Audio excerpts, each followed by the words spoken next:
It is going around that the Jubilee Party, it is preparing to have its NDC, I think, on 25th or 29th of this month. And they are planning to unveil Dr. Kengo Fred Matiang'i as their presidential candidate. And that's a clear indication that now Dr. Kengo Fred Matiang'i will be officially a Jubilee person, in that his party will be Jubilee. He will use the Jubilee Party to get other partners on board. Ladies and gentlemen, Dr. Kengo Fred Matiang'i's decision to join the Jubilee Party has both its advantages and disadvantages. We have to be sincere here. And on this particular video, I want to take you through on some of the advantages, then later on some of the disadvantages of Dr. Kengo Fred Matiang'i joining the Jubilee Party.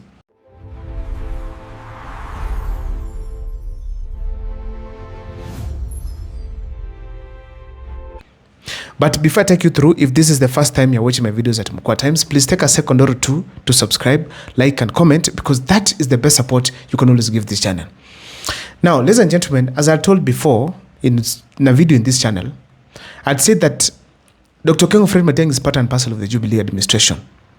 When it was formed, Dr. Kengo Fred Matiang'i was there. The people who formed it include Dr. Kengo Fred Matiang'i.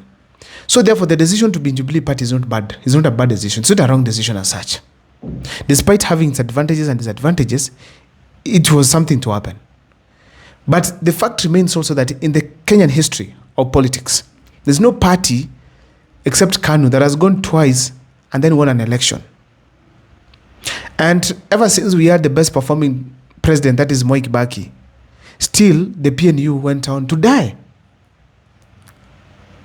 So in a nutshell, as we speak today, ladies and gentlemen, it is very clear that the Jubilee Party, its success is the chances of it being successful in 2027, sio mingi, if you consider the history. However, let's believe there'll be some uniqueness from Dr. Kengo Fred Matiang'i's side. Let me dive into the advantages. Number one, Jubilee Party has a structure in that they have the leadership, they have offices, they have people operating at the grassroots areas.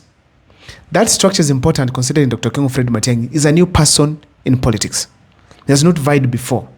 So it is a good structure to help him have a place to start from. So that is very important. And this structure makes it easy even to mobilize, to brand, and even to go to various parts of this country during the campaigns. Therefore, it is not a bad decision as such to have him go with the Jubilee Party. Ladies and gentlemen, the advantage number two is this. Jubilee Party has very wealthy people who are able to fund Dr. Kengo Fred Matiang'i's campaigns across the country. Number one, it is the group of the billionaires from the Mount Kenya region who actually owned the Jubilee Party before. These people are able to inject some money, which can enable Dr. Kengo Fred Matiang'i conduct his campaigns very well. Also, Uhuru Kenyatta as an individual is wealthy, can be able to inject also some money.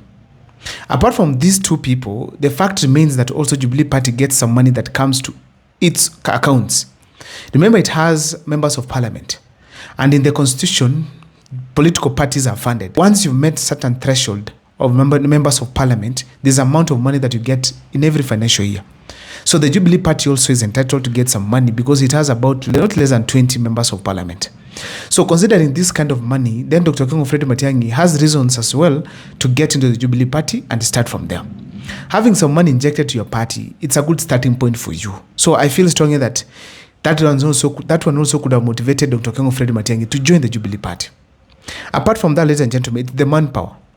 When you say Jubilee Party has a structure, in those structure it involves people. People are able to, let's talk of people are able to organize campaigns, mobilize.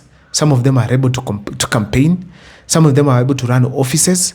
And these are people who are well known who have been there, so they know what to do. So Dr. Kengo Fred Matiang'i has some allies at the beginning who can be able to conduct his campaigns well across the country. So therefore, it's ideal. It was one of the things that motivated Dr. Kengo Fred Matiang'i to, of course, to consider Jubilee Party. And the thing that I have to tell you is this. There's some good relationship between Dr. Kengo Fred Matiang'i and the owners of Jubilee. As I started by saying, the Jubilee Party, when it was being formed, Dr. Kengo Fred Matiang'i was part and parcel of that team. Matiang'i was also part and parcel of Uhuru Kenyatta's government. The people who are owning Jubilee, the party leader is Uhuru Kenyatta. A clear indication that, ladies and gentlemen, Dr. Kengo Fred Matiang'i is going to get into a certain team that is used to. So people, they have a good relationship. They can trust each other and they can do some things together just the same way they used to do it well in government. So that is also a motivating factor for Dr. Kengo Fred Matiang'i to settle on the Jubilee Party. Also, to move forward, ladies and gentlemen, let me talk about the track record. If Dr. King Fred Matiang'i wants to brag on some of the things that he did in government, then he has to talk about the Jubilee government. Because some of these things that he did, education, ICT, migration of analog to digital, what he did in education, the efforts he made to restore the country from Shabab that were attacking us here and there, all those things happened while he was in Jubilee. So the track record of Jubilee then, it migrates to Dr. King Fred Matiang'i automatically. Now, those are some of the advantages, ladies and gentlemen, I'm able to say that made Dr. King Fred Matiang'i settle on the Jubilee Party. Now, let me take you to the disadvantages. But before I also take you the next step, please, I hope you've subscribed. Now, the next step is this now. The disadvantages of Dr. King Fred Matiang'i joining the Jubilee Party. I'm strongly convinced that William Ruto wanted this. He wanted Dr. King Fred Matiang'i to join the Jubilee Party. That he does not come as an independent person. And he automatically brands Dr. King Fred Matiang'i a project. It's going to be so easy for William Ruto to start saying that Matiang'i is a project. He could not stand by his own. He could not come out and get his party and compete with him. That is likely to happen. And I feel strongly that the choice of Dr. King Fred Matiang'i joining the Jubilee Party, it was the start of other problems that are very unnecessary. Like now being branded a project. Apart from that, ladies and gentlemen, there are some flaws within the Jubilee administration where we had excessive borrowing, corruption, and many others. So, as much as Dr. King Fred Matiang'i migrates with the benefits or maybe the good track record from the Jubilee side, or maybe the Jubilee administration, he also migrates with the flaws of the Jubilee administration, where and every wrongdoing that was done there, Dr. King Fred Matiang'i will carry the burden. Just like Raila Amolo Odinga carried Uhuru Kenyatta's burden back in 2022. Cost of fuel is increased. Raila Amolo Odinga is branded. You know, because he was now branded a project of Uhuru Kenyatta. So in a nutshell, ladies and gentlemen, it's also going to happen for Dr. King Fred Matiang'i. That is a necessary problem. I also feel that there are people in this country, if they sit down, they also interrogate his decision to join the Jubilee Party. There are people, viewers do call me here. They ask me that, why is it that Dr. King Fred Matiang'i could not come up with his own party, brand it nationally, get leaders from the national level, and have people from Western, Coastal joining the party? Why did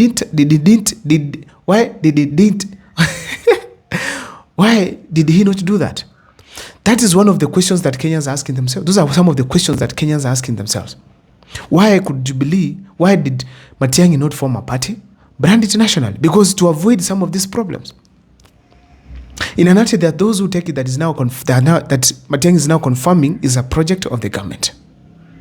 To just sum it up, ladies and gentlemen, they're also trying to remember, some of these people interrogate some of the things that happened during Uhuru Kenyatta's time. Like now excessive borrowing, the cost of living during that time, and some of the extrajudicial killings that also occurred. They will also be associated with Jubilee and subsequent to Matiang'i, and now people take that he will not be able to get rid of some of these things. There's some youth in this country feel that we need an administration that will be able to recover stolen land, stolen money, and like that. So they'll ask, will Dr. King Fred Matiang'i be able to achieve some of these requests or maybe ambitions of Kenyans, having people being accountable? Ladies and gentlemen, those are problems that Dr. King Fred Matiang'i has just created for himself by simply deciding to settle on the Jubilee Party. So therefore, I've taken you through the advantages and the disadvantages of the Jubilee Party choice. But please, on the comment section, give me your point. What do you think about Dr. King Fred Matiang'i's choice of party for 2027? See you next time for more videos.